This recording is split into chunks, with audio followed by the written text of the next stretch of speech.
Welcome future civil engineers tech savvy की YouTube channel पे आप सभी का स्वागत है। आज की यूट्यूब सेशन में हम पॉलीलाइन कमांड को एक्सप्लोर करेंगे। तो चलिए देखते हैं कि ऑटोकैड में पॉलीलाइन को कैसे यूज़ करते हैं। तो पॉलीलाइन कमांड एक्टिवेट करने के दो तरीके हैं। सबसे पहला तो मेनू बार में जाके पॉलीलाइन को सिलेक्ट कीजिए, या फिर आप शॉर्टकट कीज भी यूज़ कर सकते हैं जो कि है PL एंटर। तो आप अपने कीबोर्ड पे PL एंटर टाइप कीजिए तो पॉलीलाइन कमांड एक्टिवेट हो जाएगी। अब कमांड बार में स्पेसिफाई स्टार्ट पॉइंट शो कर रहा है, तो हम फर्स्ट पॉइंट स्पेसिफाई करते हैं और पॉलीलाइन स्टार्ट हो जाती है। तो अब मैं पॉलीलाइन की यूज़ से 5x5 का एक स्क्वायर बनाता हूँ। 5 एंटर, देन ऊपर 5 एंटर, लेफ्ट साइड 5 एंटर और डाउन साइड 5 एंटर। अब बाहर निकलने के लिए फिर से मैं एस्केप दबाऊंगा, तो मैं कमांड से बाहर निकल गया। तो अब अगर आपने लाइन कमांड अच्छे से सीखी है तो आपके दिमाग में ये सवाल ज़रूर आना चाहिए कि ये सारी चीज़ें जो हमने स्क्वायर बनाया वो हम लाइन कमांड से भी बना सकते हैं, तो फिर पॉलीलाइन की क्या ज़रूरत। तो चलिए देखते हैं कि लाइन कमांड और पॉलीलाइन कमांड का क्या डिफरेंस है। उसके लिए मैं मेनू बार से लाइन कमांड सिलेक्ट करता हूँ और फिर से एक 5x5 का स्क्वायर बनाता हूँ। तो यहाँ मैंने लाइन कमांड और पॉलीलाइन कमांड से दो स्क्वायर बनाए हैं, जिससे कि हम समझ सके कि दोनों में क्या डिफरेंस है। अब अगर लाइन कमांड से बनाया हुआ स्क्वायर को मुझे अगर सिलेक्ट करना है, पूरा का पूरा सिलेक्ट करना है, तो उसके लिए मुझे चारों साइड सिलेक्ट करनी पड़ रही है। बट अगर मैं पॉलीलाइन से बनाया हुआ स्क्वायर को सिलेक्ट करता हूँ तो सिर्फ मुझे एक क्लिक में ही पूरा का पूरा पॉलीलाइन सिलेक्ट हो रहा है। तो इससे ये समझ में आता है कि पॉलीलाइन एक कंटिन्यूअस लाइन है। अगर मैं अपना कर्सर लाइन कमांड से बनाए हुए स्क्वायर के किसी इंडिविजुअल पार्ट पे लेके जाता हूँ तो मुझे सिर्फ उतना ही पोर्शन हाईलाइट नज़र आता है। बट वही कर्सर अगर पॉलीलाइन से बनाए हुए स्क्वायर के किसी इंडिविजुअल पार्ट पे लेके जाता हूँ तो मुझे पूरा ऑब्जेक्ट हाईलाइट नज़र आता है। इससे हमें ये पता चलता है कि पॉलीलाइन सिंगल यूनिट की तरह एक्ट करती है। पॉलीलाइन के और भी फीचर्स है जैसे कि स्ट्रेच, वर्टेक्स और आर्क। तो चलिए इसे भी एक्सप्लोर करते हैं।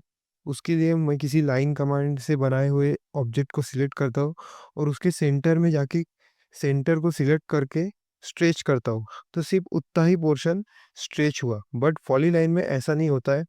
पॉलीलाइन में स्ट्रेच इस्तेमाल करने के लिए सबसे पहले पॉलीलाइन को सिलेक्ट करो और उसके सेंटर में कर्सर लेके छोड़ दो। तो हमें तीन ऑप्शन शो होते हैं, जिसमें से पहला है स्ट्रेच, दूसरा वर्टेक्स और तीसरा है आर्क। तो मैं स्ट्रेच स्टिल सिलेक्ट करता हूँ और हम स्ट्रेच कहीं भी कर सकते हैं, ऊपर नीचे लेफ्ट राइट। तो इस प्रकार से हम स्ट्रेच का यूज़ कर सकते हैं। सेकंड ऑप्शन है वर्टेक्स। वर्टेक्स ऐड करने से हमें हाँ एक और लाइन ऐड हो जाती है। वर्टेक्स आप अंदर बाहर कहीं भी ले सकते हैं। तो मैं इस टाइम बाहर लेता हूँ।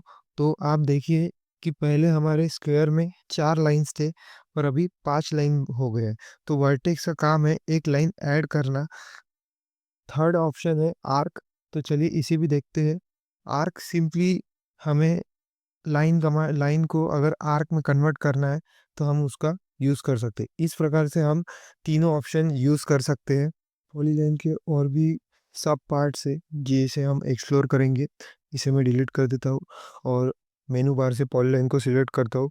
अब कमांड बार में फिर से स्पेसिफाई फर्स्ट पॉइंट शो हो रहा है, तो मैं अपना फर्स्ट पॉइंट शो करता हूँ और अब कमांड बार में उसके पॉलीलाइन के सब पार्ट्स शो हो रहे हैं, जिसमें arc, half width, length, undo, width है। तो आज की वीडियो में हम आर्क के बारे में पूरा डिटेल में पढ़ेंगे, डिटेल में सीखेंगे कैसे यूज़ करना है। पर उसके पहले मैं आपको बता दूं कि जब तक आप अपना फर्स्ट पॉइंट स्पेसिफाई नहीं करते तब तक सब पार्ट पॉलीलाइन के ओपन नहीं होते। मैं आपको फिर से करके दिखाता हूँ। PL इंटर करता हूँ और देखिए अब तक मैंने अपना फर्स्ट पॉइंट स्पेसिफाई नहीं किया है तो कुछ भी ओपन नहीं हुआ है। जैसे ही मैं अपना फर्स्ट पॉइंट स्पेसिफाई करता हूँ तो कमांड सेक्शन में उसके सब पार्ट्स ओपन हो जाते हैं। अब मैं एक पॉलीलाइन निकाल लेता हूँ और आर्क को सिलेक्ट करता हूँ। आर्क को सिलेक्ट करने के भी दो तरीके हैं। सबसे पहला तो आप कमांड बार में जाके आर्क को सिलेक्ट कीजिए, या फिर आप कमांड बार में आर्क का जो ए लेटर है वो ब्लू कलर से शो हो रहा है, इसका मतलब जो पॉलीलाइन में आर्क यूज़ होता है, उसकी शॉर्टकट कीजिए ए। तो आप अपने कीबोर्ड में ए एंटर भी प्रेस करेंगे, तभी भी आर्क कमांड एक्टिवेट हो जाएगी। फिर आप इसको आर्क को लेके आप ऐसे निकाल सकते हैं। आर्क को सिलेक्ट करके आप किसी भी तरह का कर्व निकाल सकते हैं, आर्क निकाल सकते हैं। उसके बाद अगर मुझे लाइन चाहिए, तो मैं फिर से कमांड सेक्शन से लाइन को सिलेक्ट करूँगा। अब मैं लाइन बना सकता हूँ। और एक और ऑप्शन है क्लोज का। अगर आपको अपना स्टार्ट पॉइंट जो है, जहाँ से अपन ने स्टार्ट किया है, वहीं पे आपको क्लोज करना है, तो आपको लाइन निकालने की ज़रूरत नहीं है। आप सिंपली क्लोज ऑप्शन पे से ऑप्शन को सिलेक्ट कीजिए, ऑटोमेटिकली जहाँ से अपना स्टार्ट हुआ था वहीं पे एंड हो जाएगा। इससे मैं पॉलीलाइन सिलेक्ट करता हूँ और अपना फर्स्ट पॉइंट स्पेसिफाई करके एक लाइन निकाल लेता हूँ। और फिर आर्क के लिए ए इंटर्स सिलेक्ट करता हूँ। और अब मैं, जैसे कि अब मुझे आर्क निकालना है, तो मैं आर्क निकालता हूँ और उसके बाद मैं लाइन निकाल रहा हूँ। पर मुझे बाद में ऐसा लग रहा है कि नहीं, मेरा गलत हो गया है, तो मैं कमांड सेक्शन से अंडू भी यूज़ कर सकता हूँ।